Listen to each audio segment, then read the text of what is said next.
Hey, hi. Thank you all for coming. Good evening, harm reductionists. My name is Haley. I want to thank everyone for being here tonight. I also want to send out a huge thank you for Dr. Lynn Blanchett, who is around. She might still be in the room. So Dr. Blanchett and the Rhode Island College Nursing School graciously, hi Dr. Blanchett, thank you so much, provided this absolutely beautiful space for our meeting tonight. So that was wonderful.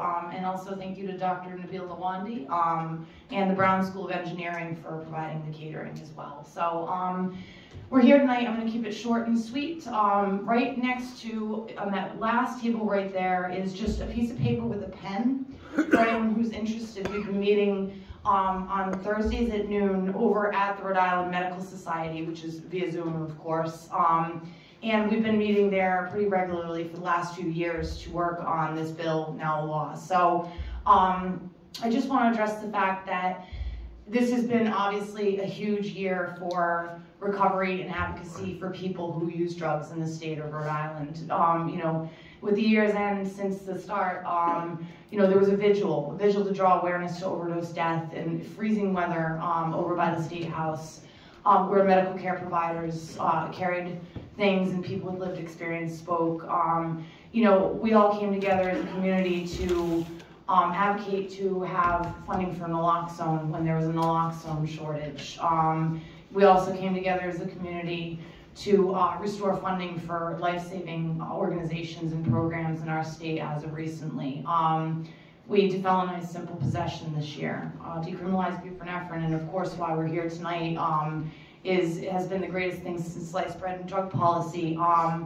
And everybody from all over the nation is looking to Rhode Island and saying, wow, you're all the national leader in helping save lives. And everybody's kind of watching in anticipation. So I'm just really proud of our community and the way that everybody's collectively come together this year to really uphold the safety and wellness and health of people who use drugs, preserve their dignity and their human rights. So, you know, I'm really proud to be a part of this community. So we're going to have some really outstanding speakers, just a handful of the people who have been actively involved in all of this reform this year. So Senator Miller is our first speaker. So.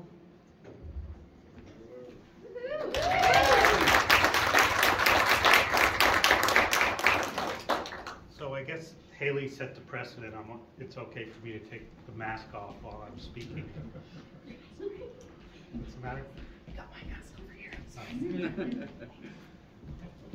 So I never like going first because I like to get the vibe of the room and like, what do you want me to say? So that was the first thing that Haley says, you're first, and I'd say, well, what do you want me to touch on?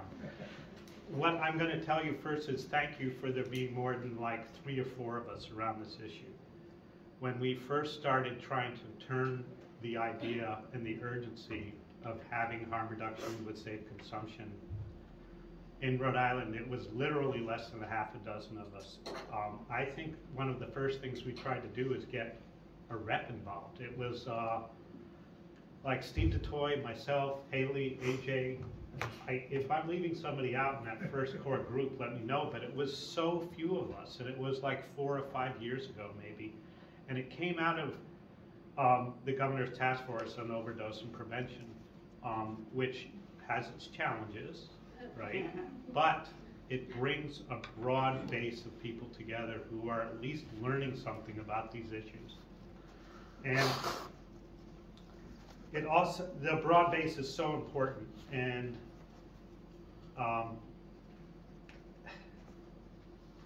the evolution of this is both fortunate and unfortunate. It's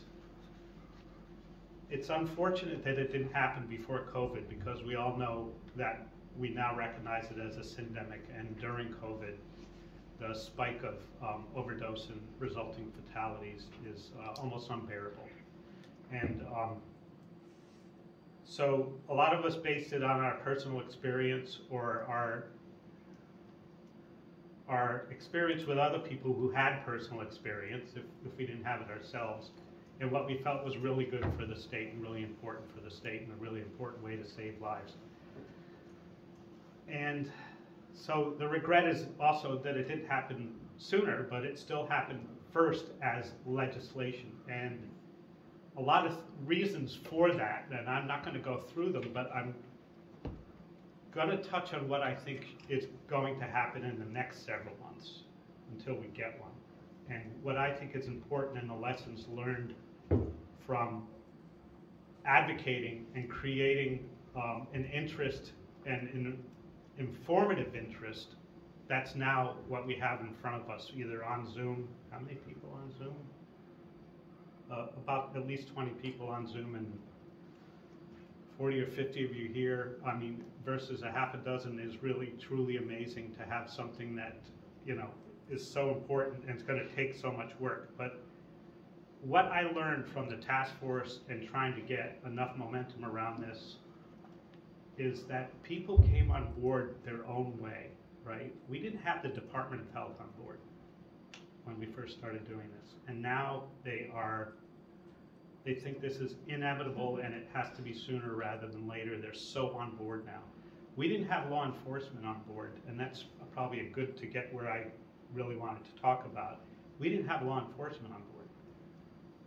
But now we have key players in law enforcement. And one of the things that I know you're going to talk about how and when and where to advocate, and I hope when you think about that, you give people like a way to come on board, and a way to come on board their own way, and to not approach people uniquely to who they are and what they can accomplish for you. I'll give you an example, like the city council. We all tried knowing that like Woonsocket and Providence would be like the most likely communities to embrace this. Newport, that we got commitments from a city council to cooperate. We got a commitment from enough reps in Providence to support it. And we did it uniquely and got them there on their own way in their own time.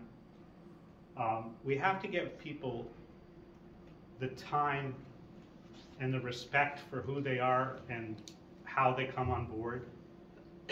And it has to be done very uniquely, and it has to not always be done publicly. I can tell you, like law enforcement, as the example I started with,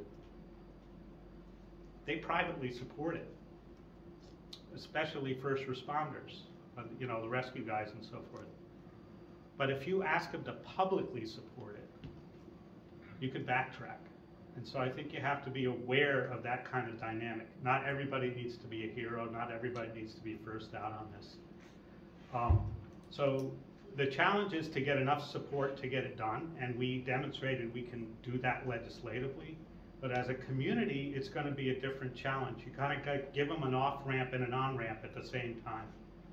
I think that's really important, and I'm not saying I know how to do that, but I just think we all have to be sensitive to that. You know, whether it's a politician, a landlord, a property owner, a neighbor, we have to be aware of, you know, data always works, but it's one of the ways and not the only way. And because we're going to be approached with people who have heard a lot of misinformation and they need to unwind from that. We need to give them the opportunity to unwind with that, and not necessarily at the moment that you meet with them will they be able to unwind from the misinformation or what they've heard from others who may be skeptical. You have to give that turnaround space to it. That's being the first speaker and not knowing what you're going to go through next.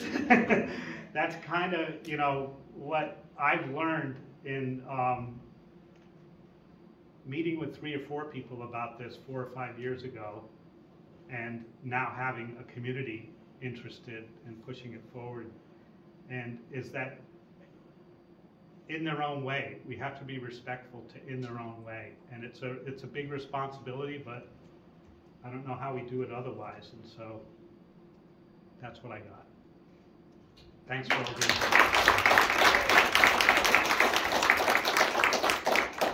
And we have to go to, me and Rep. Potter have to go to, of all things, a meeting about cemeteries in Cranston. At Cranston City Hall, which if any of you have done city councils, there's nothing more circus-like than the city council, and so as an example of what I just talked about, they need their own unique way of coming around to an issue.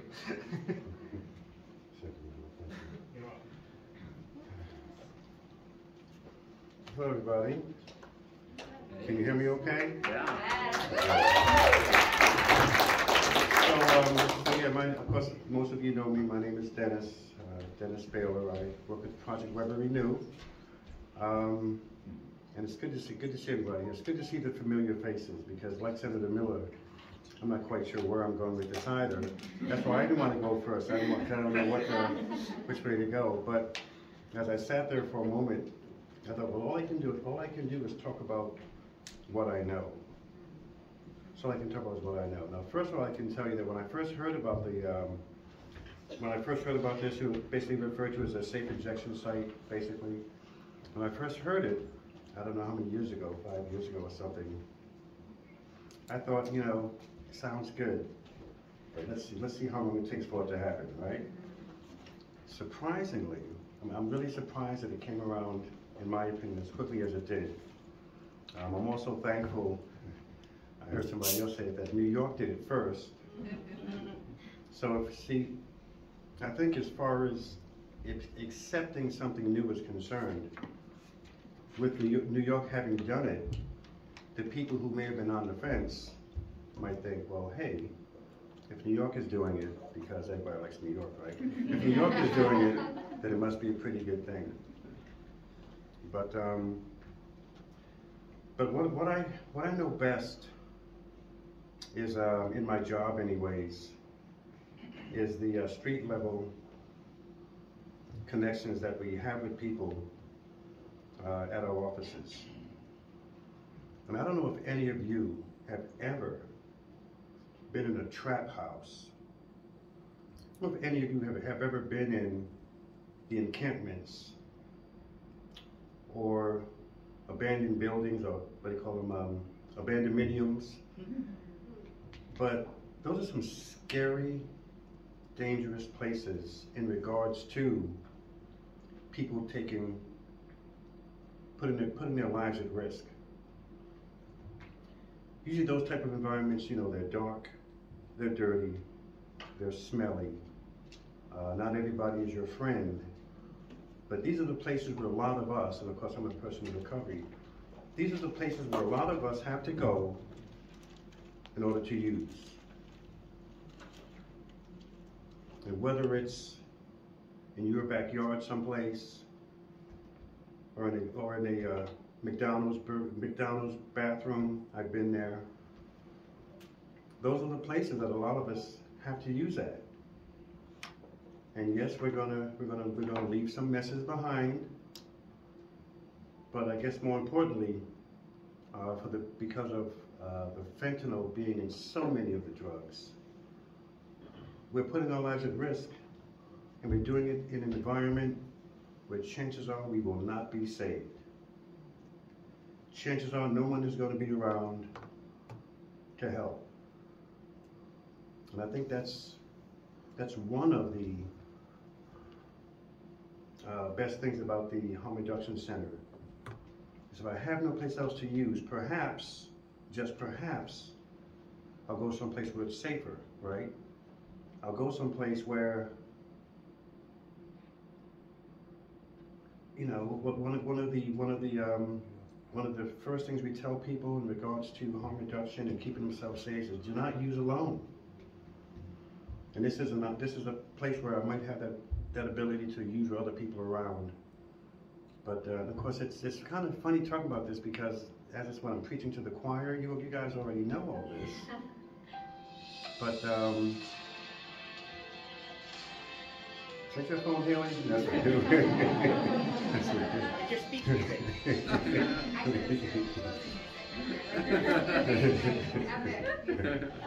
But yeah, when I think about it again, what I know best is what it looks like on the street. And when I think of some of the clients that we serve, we see how they're living and they're using. when I think of them having the option of going into a harm reduction center, a clean, safe place where they can do their drugs. Because we know they're going to do them anyways, right? They're going to do, and that's what I try to tell people who aren't really on board is they're going to use them anyways. So why not allow them to use them in a place where at least their lives will be at risk. At least if they keep visiting this place, they can engage with peers and perhaps decide they want to change their lives around. We lead by example when we work as peers, we lead by example. And people see us every day and they connect with us every day and they know that I'm no better than them. I am not. And I make that quite clear. All it takes is one bad choice and I'm right there in that same spot, right? So giving somebody a place where they can go to, connect, and get other services, it's just, I think it's an amazing thing to offer to somebody. You know, we have our drop-in centers where we renew, but we have some people who just don't want to come there for one reason or another. But they have some place where they can use that and go to. I'm hopeful that they'll go there. You know, how long should I speak here? See, Hilly didn't tell me how long to talk for, so I don't know how long to stay up here, but I'm comfortable, so I can stay here for a little while right now. I see so many familiar and friendly faces. You know, I had the opportunity to be on the advisory committee. That was something else. That was interesting to go through line by line the regulations that would be in place when the facility opens up. That was something to be involved in, and I think that with Dr. McDonald's guidance, because he was like the facilitator, I think we did a pretty good job. Well, I guess I should say, I won't say they, but I guess we did a pretty good job of trying to ensure that we covered as many bases as we could to make sure that these places opened up. We had a little struggle in regard to the inhalation portion, the smoking portion. I don't know if you heard about that, but even that, everybody got on board, and that's an important piece. I wanted to make sure that everybody was welcome, even the people of color who smoke crack. So it was important not to alienate them, to say, you know what, you're just not important enough. This is only for the people who use intravenously. You know, we almost, there was a small possibility that we would have cut out. They would cut me out. Make me go back to the abandoned miniums to use and everything, but we got over that. We got through that hump. Inclusion. Inclusion was an important piece. And whether a person just wants to use intravenously or smoke or sniff or use a pill or test their drug or even get services to get out of that life. I'm really hopeful that, that this location or these locations as it might be, hope that these locations can really provide that for people. But that's about all I have to say. Who's next, Haley? Alex. All right, Alex. Well, thank you, everybody. Thank you.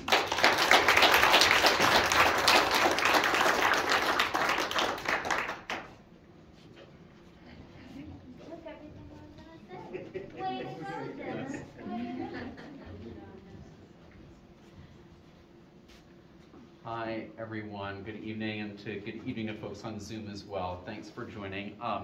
My name is Brandon Marshall. I'm an associate professor in epidemiology at the Brown School of Public Health. And this is my colleague and friend, Dr. Alex Collins, who also works as a researcher at Brown. And we have been very fortunate to evaluate harm reduction centers in Canada, where we both did our PhD training. So we wanted to spend just a couple minutes to talk about what we've learned in our time evaluating these types of centers in Canada and what the research has shown from Canada and other countries around the world. So I just wanted to highlight two things, and then I'm going to hand it over to Dr. Collins, who will give you more of a first-hand experience. You know, what I've learned and what I think the science convincingly shows is two things. And that is that these centers benefit the people who use them in significant ways, and Alex will talk about that. And they also benefit the communities in which they are located. And that's something that I want to talk about more and discuss this evening, because I think it's a really important piece. But I'll start with the first piece, which is what we've seen amongst people who typically use harm reduction centers. And we've seen a whole bunch of benefits. These, as my old supervisor likes to say, are facilities that are amongst the most highly studied intervention in Canada. There's hundreds of papers now, so I'm not going to bore you with all the details, but I wanted to highlight a couple things. One is that, as Dennis alluded to, these centers help connect people to healthcare and to support and treatment. And we found, for example, after opening the first facility in Vancouver in 2003, that people were about 30% more likely to enter into some kind of a treatment program after using the service. And in fact, after about 2.5 years of operation, over 40% of people who used the facility, which was called Insight, had engaged in some kind of treatment program. And that's because typically these facilities have several spaces. There's a consumption room and then a post-consumption room. Whereas Dennis alluded to, there are people, might be peer counselors or nurses or healthcare professionals, who are talking to people, building rapport and engaging in connections and helping connect people to whatever they might need: housing, support, healthcare, or treatment. And that, I think, is fundamentally why we see some of these benefits around improved access to treatment and care. The second, of course, is the effect on having people present when someone overdoses. We have, in decades of experience, millions of people using these facilities, never observed an overdose death in any of harm reduction center around the world. Overdose death is 100% preventable. And one study that I led, and that we published in 2011, showed a 35% reduction in overdose death at a community level when we looked at when and where overdose deaths were occurring before and after Insight opened in Vancouver in 2003. So I want to finish by talking about some of the community benefits that we have observed in some of these research studies.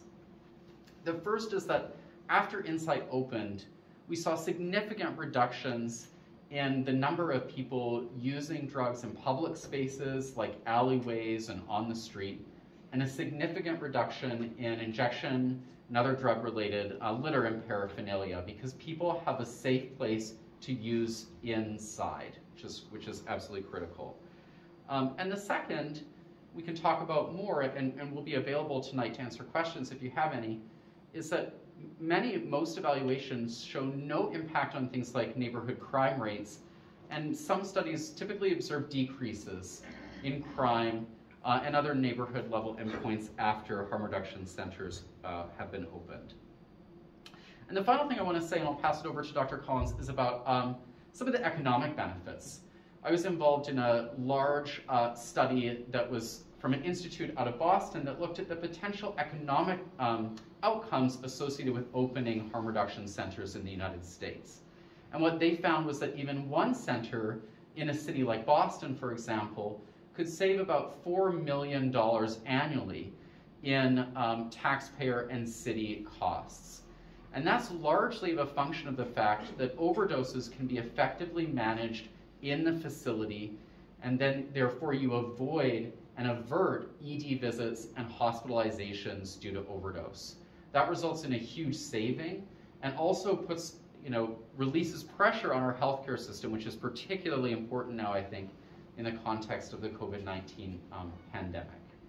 So I think that's the main highlights that I wanted to offer today. I'll be around tonight if you have additional questions, and we'll probably have some Q&A later. But I wanted to pass it over to Dr. Collins, who's spent a lot more time in these facilities and can talk about really firsthand what she's seen in her research. So over to you, Alex. Thank you. I told Dennis he took a lot of what I was going to say, so I'm a little upset by that, but that's okay. So I am, similar to Brandon, trained in the same part of Canada, but unlike Brandon, I am an ethnographer. So I spent a good part of 3 years spending lots of hours sitting in these various consumption sites in Vancouver. And so I want to really kind of speak a little bit on that level of what this research has highlighted in terms of the interpersonal benefits and why people are going. So I'm going to speak mostly about low threshold consumption sites. These really started getting rolled out in December 2016 in Vancouver. They are public health, kind of temporary public health measures. So they don't have quite the same regulations as a medical facility like Insight, but they're just as important and just as effective. So these are kind of included in the 120 plus consumption sites around the world, and as Brandon noted, no one has ever died in these. But kind of one of the critical pieces I want to highlight, and it really echoes what Dennis said earlier, is the spaces in which people have to use are often unsafe. So one, you're using alone, or two, you may be in particular housing environments that just are not conducive to staying safe from theft, from violence, or from other health-related harms. So a lot of the folks that were accessing these services were living in single-room occupancy hotels, which are very similar to trap houses, and going to overdose prevention sites kept them safe from sexual assault, from having their room taken if they were to leave, or to, you know, a lot of violence happens in these spaces. So this was an area people could come, and so these are also occurring in a neighborhood that's really experiencing a lot of gender-based violence and a lot of racialized violence. So it's an incredibly kind of beneficial location for people to be able to go and consume in a way that they know they'll be safe. And importantly, over time, as people are accessing these sites, they were able to build really meaningful relationships. So people have co-occurring needs. Drug use is just one piece of people's lives, and I really want us to think about these other co-occurring needs people have, but it's going to take time for people to be in a space to get the services that they need. So over time in overdose prevention sites, people were able to start trusting the workers, start building relationships, and then they were able to get connections to supportive housing facilities, get connections to treatment, you know, maybe go to the doctor to get wound care if they required it. And so these are really kind of critical pieces of the puzzle in the care continuum for folks who use drugs. I also want to kind of help us rethink where these are. So the regulations here, you know, those are the kind of minimum requirements of what harm reduction centers should look like. But most of my work, they were in kind of community-based locations, but I also spent a lot of time in overdose prevention sites located in housing facilities. So this is in shelters, this was in women's only housing, and these are interesting. They're much smaller. There's one room, you know, they don't hold a ton of people, but it's trying to really go to where people are using drugs. People are using at home, they're comfortable at home, but overdoses happen that way. So we can really kind of, you know, there's models that are out there for other locations where these can be useful. There's also a site, a few in Europe and one in Canada, where there are consumption sites at the hospital. So this is really important for preventing people from leaving against medical advice or using in a locked washroom in their room. And then I also wanted to highlight some that are in neighborhoods that you wouldn't know they were there. They're in this, there's one in particular in Vancouver that's co-located with an HIV service agency, and it's this, beautiful historic building. And there's this room where people can go, and again, it helps people build connections and get wraparound supports. So like Brandon said, I'm happy to field any questions related to that, but I just kind of wanted to share a range of kind of spaces that these can occupy and the benefits outside of just overdose reduction. Thanks.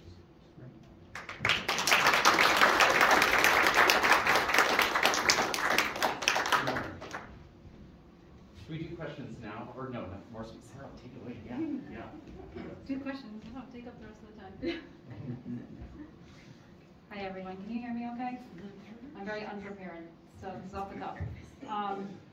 My name's Sarah. I'm a person in long-term recovery from opioid use, from heroin use specifically, and I manage a statewide outreach team that specializes in harm reduction and overdose prevention. So this is obviously a topic that's near and dear to my heart, and it's pretty much in every fiber of my being. So I'm really proud to be here with all of you tonight, and I just want to say, first of all, express my gratitude to everyone here and everyone who made this possible. It literally took a whole village for this to happen. I mean, doctors, legislators, boots on the ground people, everyone, just from every facet of life. And I'm really astonished and blown away by the tenacity and commitment that Rhode Island has to saving lives. Like every day when I get into work, I look at my peers and like, how can I be like them? Like every day I just look at everyone I get to work with, and I'm always really inspired to do better, do more, and keep pushing. I remember for a couple of years now, this has always been a hot topic at some of our meetings. I won't specify which ones, it's not important right now, but we were often, told, we know that's not going to happen. No way is that going to get passed through legislation. Like there's nothing you could do about it. It's a great idea and concept. Of course, they did it in Canada. They're more progressive, but we just can't do that in Rhode Island. It's not going to happen. And I like that everyone here and everyone that has been involved is more of a yes person and literally wouldn't take that as an answer. Like it was unacceptable. It wasn't going to happen in that way. And I know that everyone would go to the ends of the earth to make this happen. And I'm blown away that it even is happening as soon as it is. It feels like it's been forever for the amount of time that people have been working on this, much longer than I have. But in my mind, I'm like, this isn't going to happen for another 20 years. It's going to happen, but it's going to be when I'm retired, probably. So again, I'm just completely and utterly blown away.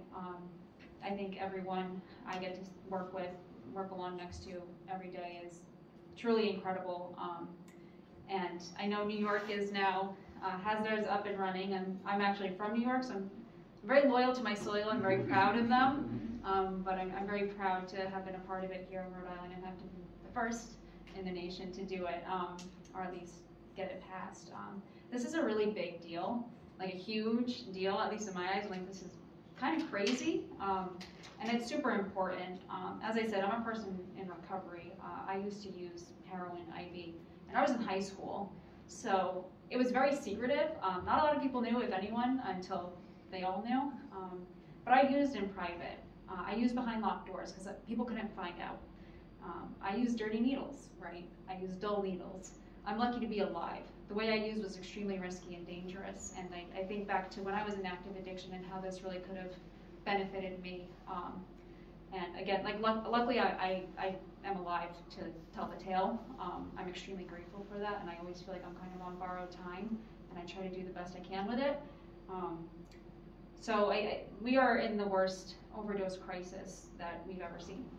And I know you all know that, I know we all know that, and we all face it every day, but for a while, as an outreach worker, you're constantly trying to navigate through these systems of care that are often, set up with a lot of barriers. There's a lot of, the system's very broken. There's no other way to say it. So every day you're kind of chasing your tail, spinning in circles, trying to help people and trying to save lives. So after a while, you get kind of burnt out and you feel like there is no hope. Well, we're never going to get past this. How are we supposed to help people when everywhere you go, there's a roadblock? When I heard the news that the legislation was passed, like I finally had that glimmer of hope that there was like a light at the end of the tunnel. Doesn't mean the work is over. The work has kind of just begun, really, but it definitely kind of reignites my fire of feeling like we're trending in the right direction. So it's really refreshing and makes me want to keep going, because there are times where it becomes a lot. You know, this is hard work, it's traumatic work. These overdoses aren't just numbers, they're people, they're our friends, family, and loved ones. Every week, you know, we all hear of someone we know or know of who passed away from an overdose. And it's extremely taxing and traumatizing for all of us to hear. So, you know, I just really can't express my gratitude to everyone enough, and my excitement for this, because, you know, harm reduction centers, safe injection sites, whatever you want to call them, are proven effective where they're implemented. So I know that this is going to be, it's going to save lives, and that's the bottom line. Save lives and help enhance the quality of people's lives and give them a safe and compassionate place to go. And to me, and I know to all of you, that's what matters at the end of the day. So, yay, Rhode Island. It's a really big deal.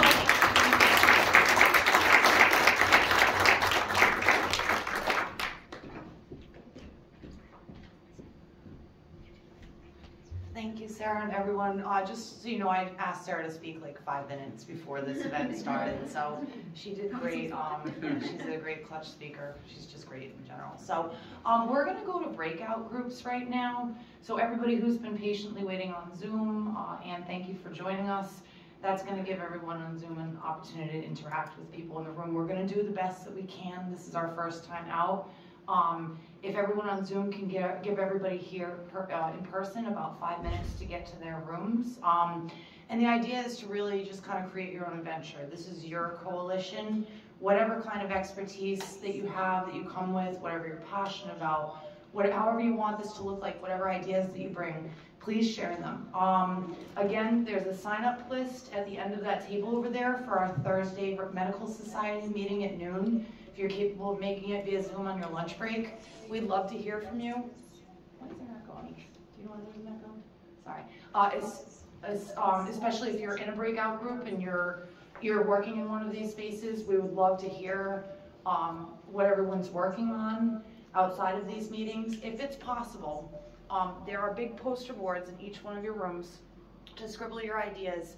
If you can meet as a group outside of this space, and whatever that looks like, if you can all meet weekly or every other week. And then the idea is for us to come back as a group in about a month or so and do this again.